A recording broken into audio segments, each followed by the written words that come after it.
其實外國咧一直都有紅酒馬拉松、啤酒馬拉松。香港日本和食文化協會2年前咧已經搞過一次日本清酒長跑噶啦，反應咧非常之好啊！而家3月27號至到31號啦，再搞一次清酒長跑兼日本文化導賞團。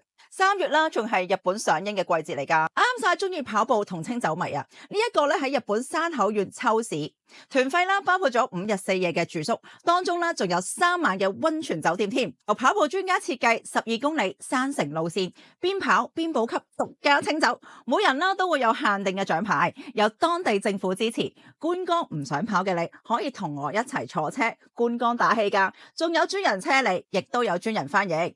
內容豐富，有酒學講師帶路同品酒，仲有參觀同埋睇山口縣嘅酒造。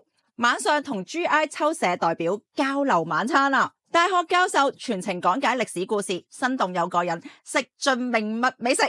唔止係跑步，係文化加美食之旅，放鬆下啦，香港人即刻報名一齊去日本玩到癲啦！有興趣參加嘅朋友咧，可以睇呢個詳情報名啦，或者咧可以 DM 我攞資料同報名噶。